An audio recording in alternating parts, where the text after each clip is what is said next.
सुबह का छुट्टी हो गया। ध्यान दीजिएगा, कल रिक्त स्थानों को भरने के बाद आपका 2 नंबर क्वेश्चन है त्वरित और भूकंप के अंतर्गत वाले चैप्टर में सर्दियों में स्वेटर उतारते समय चिट चिट की आवाज क्यों आती है।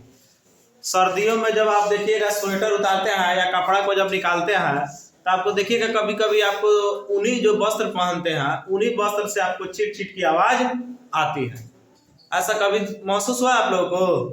Yes sir. तो ऐसा क्यों होता है आज इसके बारे में आप जान जाएंगे। ऐसा इसलिए होता है जब हम सर्दियों में ऊनी स्वेटर उतारते हैं तो स्वेटर के ऊनी तंतुओं, स्वेटर जो बनता है किससे बनता है? ऊन के तंतुओं से बनता है ना। तो स्वेटर के ऊनी तंतुओं और हमारे शरीर के बीच घर्षण होता है। जब हम स्वेटर पहनते हैं तो एक जगह तो खड़ा रहेंगे नहीं, चलते फिरते रहते हैं, घूमते फिरते रहते हैं, जिसके कारण बीच में स्वेटर और उसके बीच में क्या होता है? घर्षण होता है, रगड़ाव होता है, जिसके घर्षण कहते हैं, फ्रिक्शन कहते हैं। तो घर्षण होता है, यह घर्षण इलेक्ट्रॉन के स्थानांतरण का कारण बनता है। जब घर्षण होता है तो इलेक्ट्रॉन का स्थानांतरण होता है। तो जब इलेक्ट्रॉन का स्थानांतरण होगा तो आवेशित होगा। क्या हो जाएगा? आवेश होगा, आवेश में बदल जाएगा, जिसके विद्युत आवेश उत्पन्न होते हैं। जिसके से क्या होते हैं? विद्युत आवेश उत्पन्न होते हैं। जब आप चलते हैं स्वेटर आपस में रगड़ता है, रगड़ने के कारण क्या होता है? इलेक्ट्रॉन का स्थानांतरण होता है और इलेक्ट्रॉन का स्थानांतरण के कारण वह क्या होता है? विद्युत आवेश का उत्पन्न होता है। आगे देखिएगा, यह विद्युत आवेश हवा में मौजूद वायु अणुओं को आयनित करते हैं। अब ये जो आवेश होता है ये क्या करता है कि हवा में जो वायु होते हैं ना, वायु के कण के साथ संपर्क में आने के बाद उसको आयनित करने लगता है, उसको आवेशित करने लगता है। इन आयनित वायु अणुओं के टकराने से चिट चिट की आवाज आती है। तो जब उसमें वायु और ये आवेश सब दोनों एक दूसरे से टकराते हैं तब जाकर आपको चिट चिट की आवाज आती है। तो समझिएगा चिट चिट की आवाज क्यों आती है।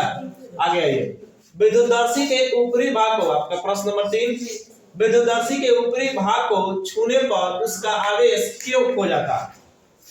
अगर कोई वस्तु आवेशित है, एक टाइम के लिए आवेश हुआ है, अब उसको जैसे आप टच कीजिएगा तो वो आवेश खो देगा। आवेश क्यों खो देता है? क्योंकि हमारा शरीर भी सुचालक होता है। हम लोग का शरीर भी क्या होता है? सुचालक होता है, जिसके कारण हम जब उसको टच करते हैं तो वह आवेश हमारे शरीर में ट्रांसफर हो जाता है, हमारे शरीर में स्थानांतरण हो जाता है और हमारे शरीर से होते हुए पृथ्वी के अंदर समा जाता है। जिसके कारण जो आवेश उस विद्युतदर्शी में था अब वह आवेश आपके शरीर में आया और आपके शरीर से होते हुए पृथ्वी में समा गया, जिसके कारण वह विद्युतदर्शी अपना आवेश खो देता है। तो वहीं आइए, विद्युतदर्शी के ऊपरी भाग में मेटालिक होता है। मेटालिक का मतलब कोई धातु लगा होता है जिसमें विद्युत आवेश मौजूद होता है। जिसमें क्या मौजूद होते हैं? विद्युत आवेश मौजूद होते हैं। जब हम इसे छूते हैं तो हमारा शरीर सुचालक होने के कारण ये आवेश हमारे शरीर में प्रवेश कर जाते हैं।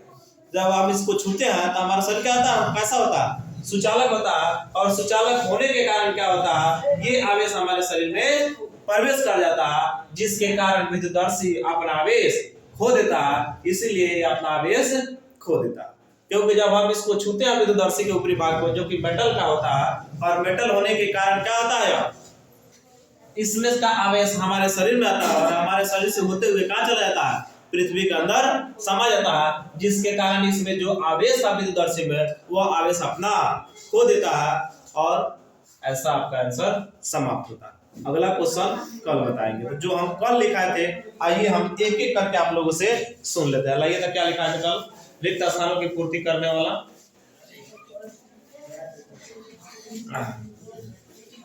चलिए खड़े हो जाइए। रोहित,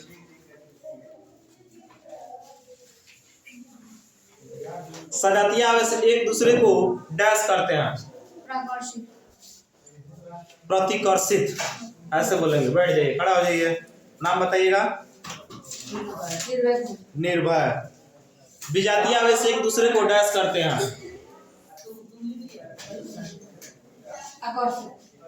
आइए, चलिए आप आइए तो यहाँ आपसे पूछे। हाँ बैठ जाइए। आयुष, तड़ित चालक तड़ित से भवन की डैश करते हैं। जाइए बैठिए। आप आइए।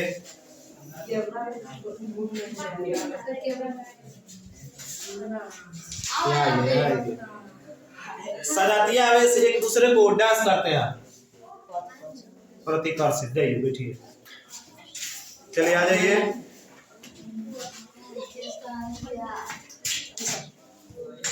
तड़ित चालक तड़ित से भवनों की डैश करते हैं, रक्षा करते हैं। जाइए बैठिए, अगला ये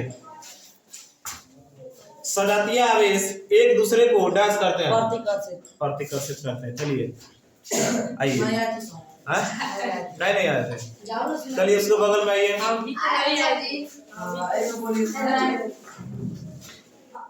विजातीय आवेश एक दूसरे को डैश करते हैं, आकर्षित करते हैं। चलिए